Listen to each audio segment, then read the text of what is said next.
Alright, so welcome back. So today I know you guys are doing STEM, and I know that incorporates some science, and science also includes engineering. So today I have two books about building and engineering. So the first one is Rosie, Revere, Engineer. This is the story of Rosie Revere, who dreamed of becoming a great engineer. In Leela Greer's classroom at Blue River Creek, young Rosie sat shyly, not daring to speak. And there she is. There's the teacher. And there's Rosie right there, because you can see she's kind of, all the kids are speaking and she's not really speaking. But when no one saw her, she peeked in the trash for treasures to add to her engineer's stash. And late at night, Rosie rolled up her sleeves and built in her hideaway under the eaves. There she is, looking through the trash to find some stuff to use towards her projects. Alone in her attic, the moon high above, dear Rosie made gadgets and gizmos she loved. And when she grew sleepy, she hid her machines far under the bed where they'd never be seen. Look at this. This looks to be all the stuff that she's made so far. When Rosie was young, she had not been so shy. She worked with her hair swooping over one eye, and made fine inventions for uncles and aunts, a hot dog dispenser and helium pants. Oh, look at how silly the helium pants are. She's kind of flying him like a kite. The uncle she loved most was zookeeper Fred. She had made him a hat to keep snakes off his head. From parts of a fan and some cheddar cheese spray, which everyone knows keeps the pythons away. Look at that. It just shoots cheese everywhere on the hat. So snakes don't like it, so it keeps all the snakes away. Look at that. And when it was finished, young Rosie was proud, but Fred slapped his knee and he chuckled out loud. He laughed till he wheezed and his eyes filled with tears, all to the horror of Rosie Revere, who stood there embarrassed, perplexed, and dismayed. She looked at the cheese hat and then looked away. "I love it," Fred hooted. Oh, truly I do." But Rosie Revere knew that could not be true. She stuck the cheese hat on the back of her shelf, and after that day, kept her dreams to herself. Oh, so look at that. Since he was laughing at her, she wanted to hide it. But do you think that this cheese hat would be a... Would you wear the cheese hat if you knew that it would keep snakes away? And that's how it went until one autumn day. Her oldest relation showed up for a stay. Her great-great-aunt Rose was a true dynamo who'd worked building planes a long time ago. She told Rosie tales of the things she had done and goals she had checked off her list one by one. She gave a sad smile as she looked to the sky. "The only thrill left on my list is to fly. But time never lingers as long as it seems. I'll chalk that one up to an old lady's dreams." And there she is, working on the plane's wings.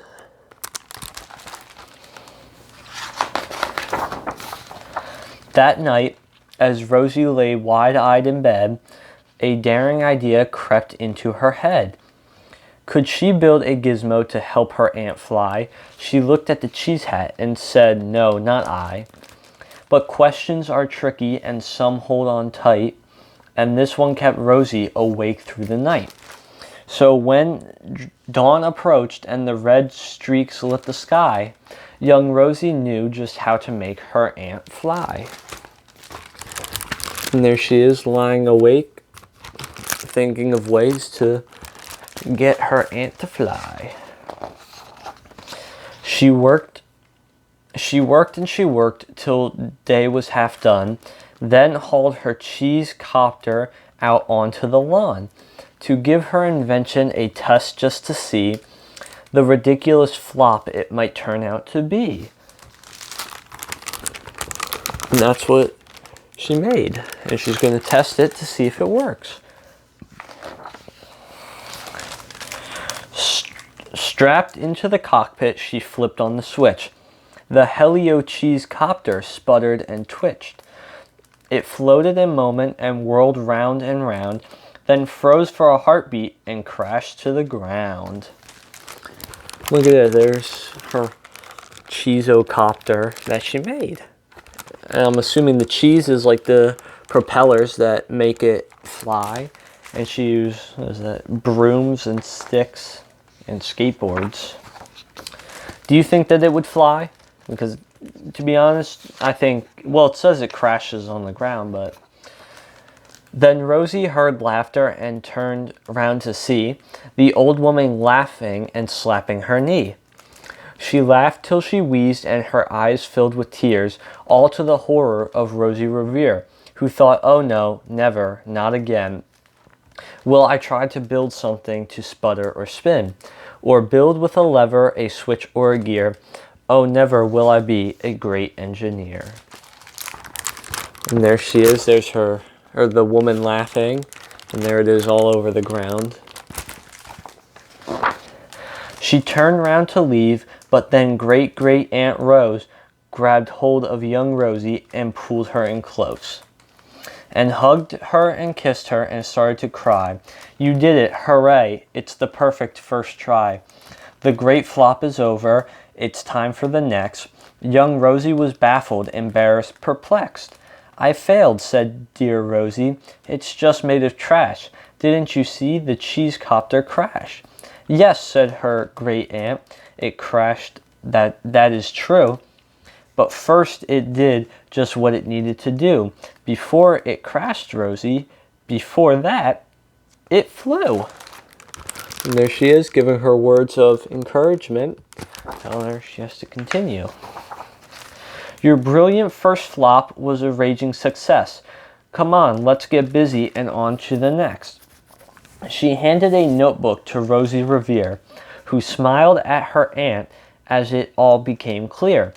Life might have its failures, but this was not it. The only true failure can come if you quit. And there she is, drawing, I'm assuming, more designs for how to make the helicopter better. They worked till the sun sneaked away to its bed. Aunt Rosie tied her headscarf around Rosie's head and sent her to sleep with a smile ear to ear, to dream of the bold dreams of a great engineer.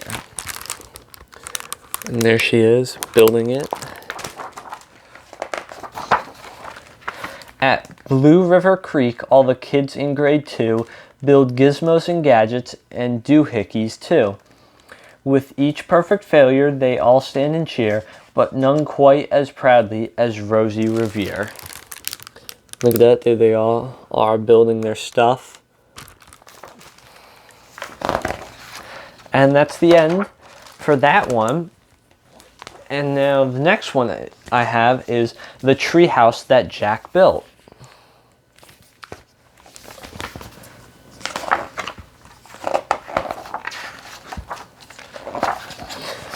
Here's the boy up in the tree where he built a house overlooking the sea. Yes, this is the tree house that Jack built. And there it is. You can see he's kind of fishing, and there's the sea right there. I'm just going to go ahead and take this off real quick.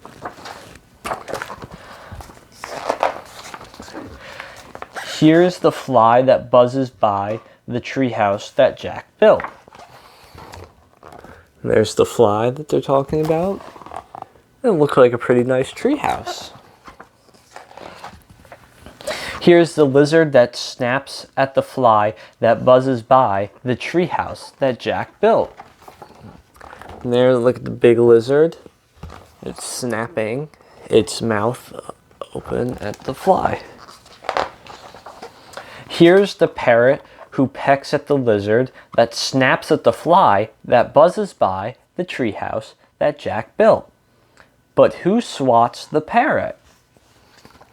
You can see there's the parrot going after the lizard that goes after the fly. Of course, it's the cat. He jumps on the swings, the ladder, the bird bath, the marvelous things Jack made with his tools. It's a wonder to see what that clever boy Jack thought to build in his tree. Look at that. It looks like over here you have a monkey lounging about. You have the cat looking at the parrot. You got all sorts of fun up in the treehouse. And here's the dog who chases the cat, who swats the parrot, who pecks the lizard that snaps at the fly that buzzes by the treehouse that Jack built. You can see now there's a dog up in the treehouse. So it sounds like a pretty fun treehouse if all these animals are up here. Here's the snake. Imagine that. He slides by the dog who chases the cat. Oh, now, see, I'm not a huge fan of snakes, so if there was a snake in my treehouse, I'd probably have to call someone to come and get it out because I wouldn't want a snake in my treehouse. But would you want a snake in your treehouse? Because, as I said, I would not. I don't really like snakes. And here's the monkey who swings past the snake on a knotted vine only Jack could make. But what is that sound? Jack's ringing a bell. It's story time. They know it well. And there's the monkey swinging by the snake. Here's the book Jack reads today. It's an island story far away. A tale of a boy in a great big tree who built a house by the deep blue sea. And all the animals are his friends. Jack loves them all. The story ends. And look at that. If you look closely there at the story he's reading, and then at the story we're reading, it looks to be the exact same cover. So, read it again, they squawk and yell, but they'll have to wait for tomorrow's bell in the treehouse that Jack built. And there are all the animals asking him to read the story again.